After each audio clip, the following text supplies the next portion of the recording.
YouTube. Welcome back to the Bison Workshop. I'm Bob. And today I'm just going to kind of show a little bit of what I've done. And I've done a lot. The lead screw is on it, and auto feed is working in all directions. There's just one thing that is bothering me. I have to reverse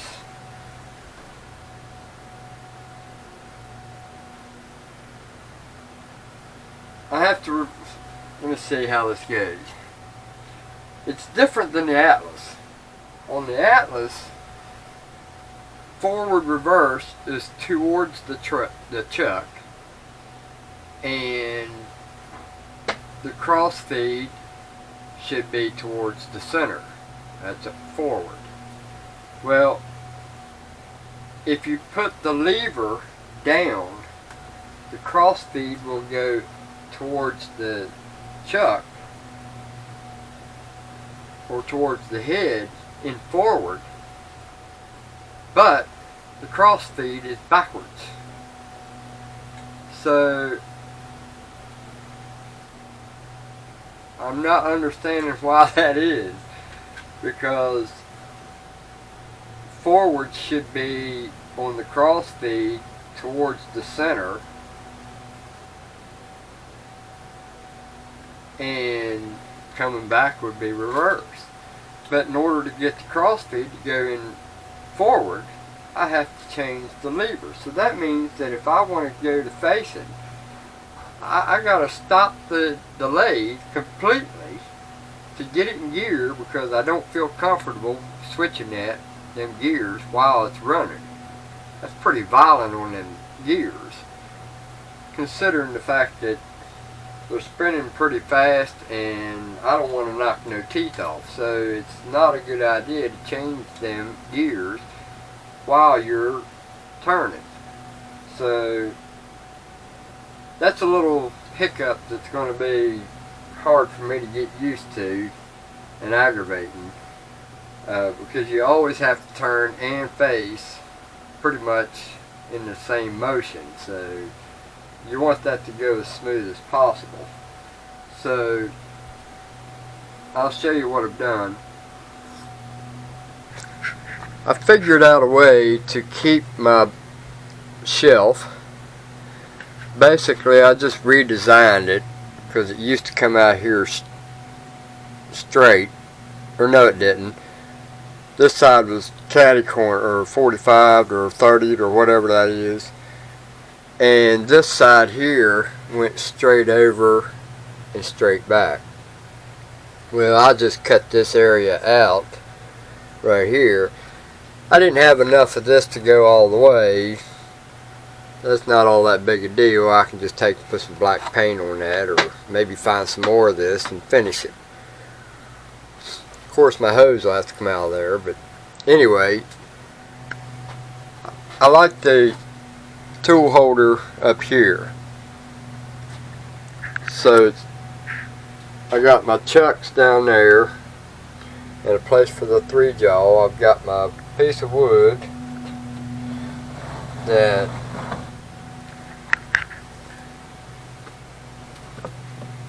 I put some aluminum spacers on the bottom of it, like that, and that will fit right in there just like that. That is for when I'm taking the chuck off, just in case I drop it, it's going to hit this and not my ways, because these ways are immaculate. Yeah, I'm going to do something to the top of that, probably put some of this rubber just to cover up all them screw holes. Yeah, I got enough of that I can cut a piece to put right on top of that, and still have a border of wood around it. So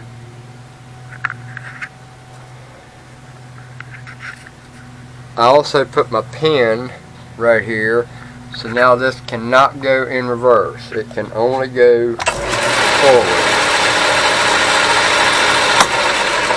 So it cannot go reverse, no matter how hard you try. Well, I mean, if you took a hammer and hit it, yeah, I'm sure it would. I got all this adjusted, and now this one gets a little warm, not half as bad as this one did. So we probably have two things going on this now. You got pressure here pulling this way, and you got pressure pulling down from the weight of the motor. So there's a lot of pressure on this one. So I've got it adjusted the best that I can get it, and the belts all be perfect. They're running true. Is that dirty or is that writing? I think it's writing. I got my dial indicator there,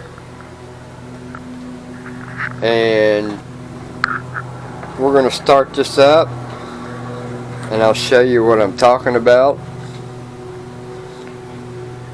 Now we got the lever in the down position,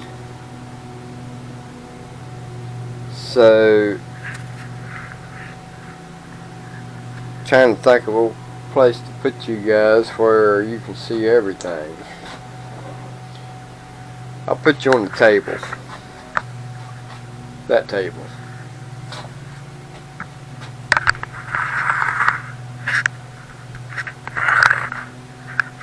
I did get a light underneath the bench.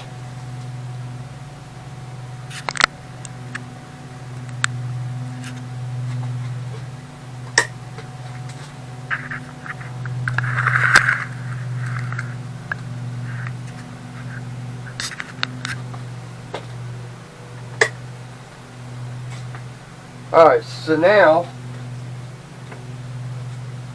we can start this up. Chuck's going in this direction, backwards, like it's supposed to. This is forward speed, so that's correct. Alright, now let's pull this. See, that's going backwards. That should be going in that direction. So how do I reverse that?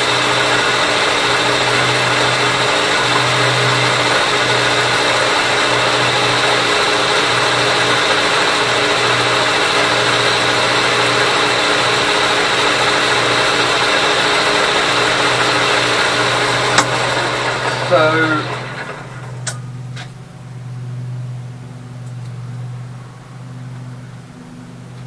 I'm guessing that maybe, just maybe, is there a way to get that gear backwards on that? Is there a big one and a small one?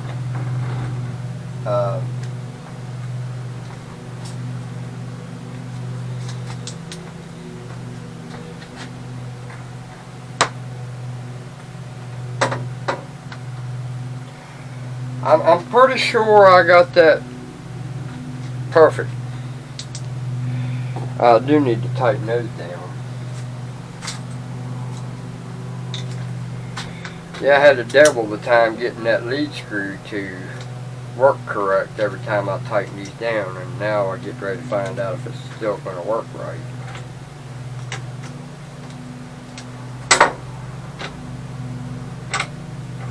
It's working okay.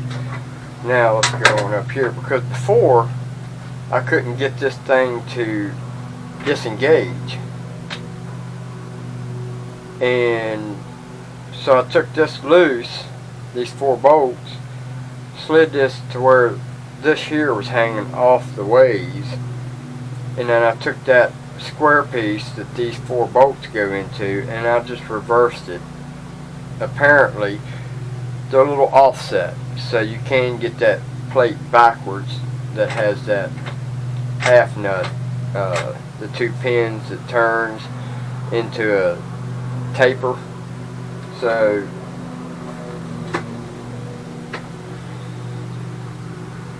it's got some unnecessary stiffness in certain places, which means hand feeding is going to be shaky because you're going to have a hard spot that you got to get through, and then when you get through the hard spot, you'll have a run. So, you know, in order to make a nice smooth cut, you want to go as smooth and steady as possible so that it's what do you call, consistent. So this here I need to turn because I got it set at like 29 degrees, but I kind of like mine at 45 because when I'm cutting or facing, I like to use both of these because I lock this down and I use these two. So I got to turn that. So I'm going to have to make a wrench for that because I don't have a wrench for this. It's a real thin one. There it is. That is, geez, blind as a bat.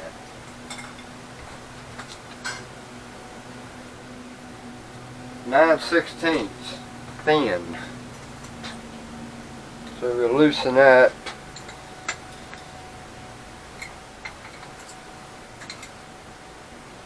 We're going to turn that to like about a 45.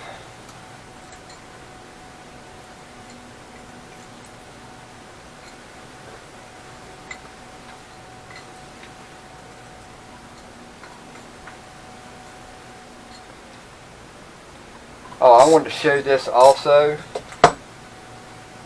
how I did my T-nut. It's not really a T-nut. I'll show you here what I've got. Alright, so what I did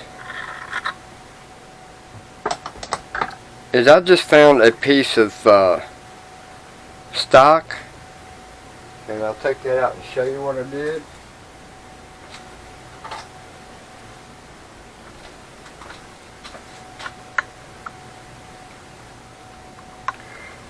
I always save the heads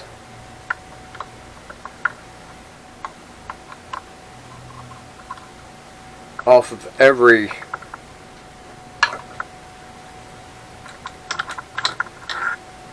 bolt that I cut off. And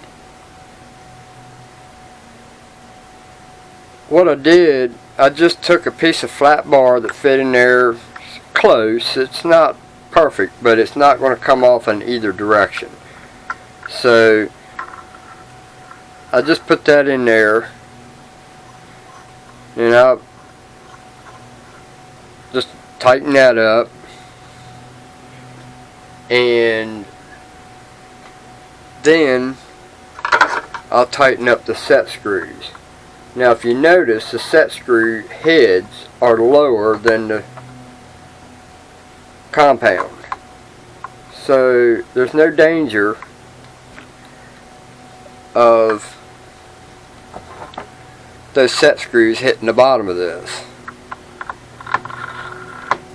Alright, and then I'll just tighten that down as tight as it'll go by hand, and then this will be the one I tighten down.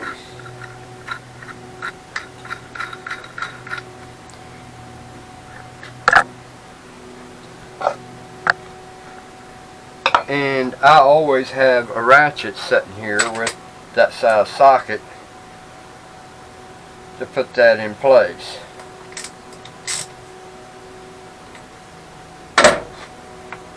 And there we have it in its right position.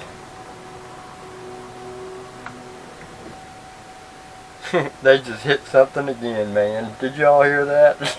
I swear to God, these people are terrible mowers. Oh Lord, he just hit something. So anyway, we're getting there. So, but watch, I have to change this to that way in order to feed that way. Why is that?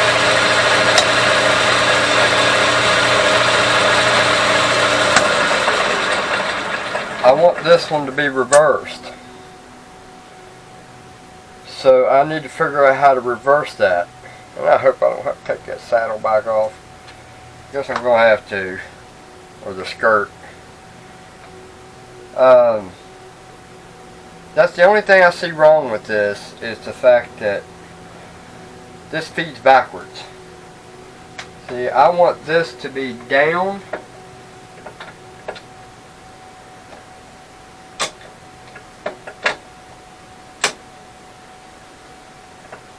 Chuck going in this direction, this feeding in that direction, this feeding in that direction. So I'm wondering if there's a gear in there that maybe is backwards. Seems to me like that one that's on here is just a flat gear, one size. I'll have to look at my pictures. But anyway, we got the live center in. We're hoping it'll loosen up. I still want to put a stop on the end of this, but the Logan is near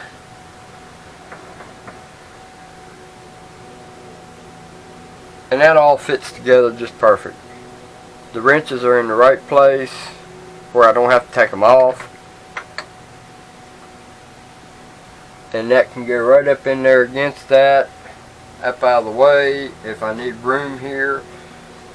I like to have them in, this is default rest spot, so if I wanted to come in here and let's say I wanted to use this table on the lathe, I can use that as a table also, a small bench so to speak, if I wanted to do some work on something. So I'm going to go ahead and cut this down and put that on there. Alright, so now we've got our piece cut. We're going to take and steel wool this a little bit. Just kind of clean it up.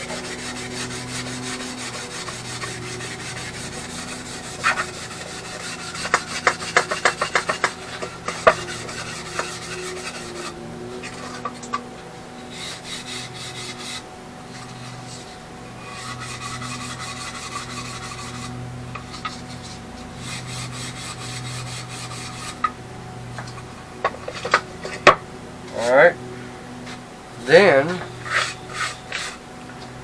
we're going to take some spray glue and put on that, but before we do, we're going to take some of our expendable tape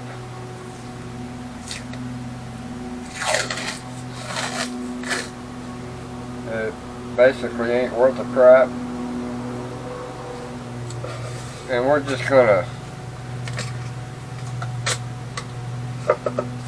mask that off right there.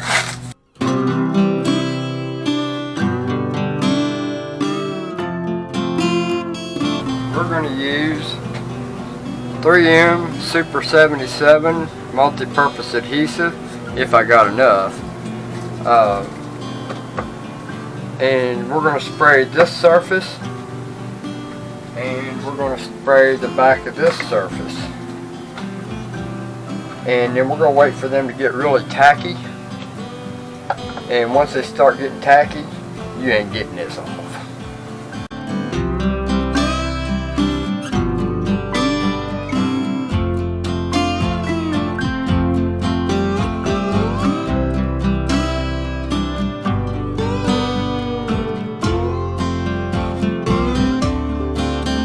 So we're just basically messing around in the shop.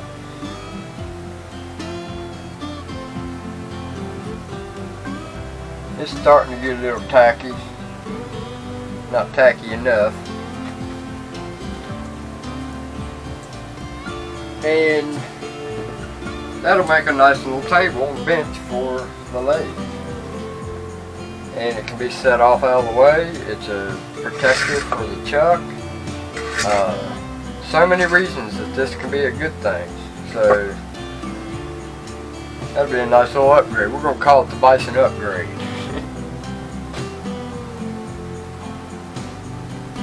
Alright, it's starting to stick to my finger. So now, let's just hope we do this and get it freaking straight. Once it, so we kind of want that to be right in the middle.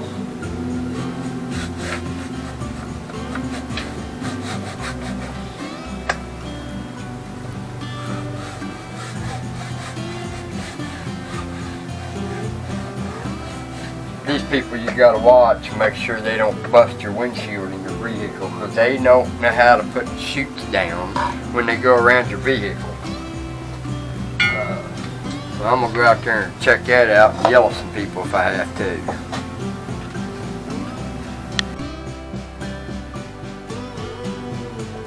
So there we have a nice table for changing the chuck.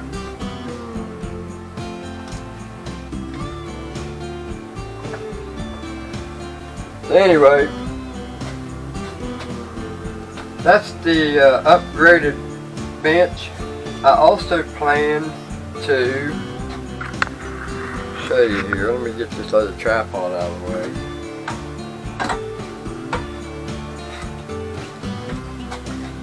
I also plan to paint this back here black, flat black maybe. I may even, if I've got enough material, if I can find one wide enough, that'd be great to use the same rubber I used on the pad or the bench here and there to do that backsplash, and then make me a nice wooden bison sticker or bison emblem and mount right there. That'd be cool as shit. I could even make it a functioning sign, one that holds chuck keys. Anyway, it's just a thought. Don't forget to like, share, comment, subscribe. You guys have a good one. Later.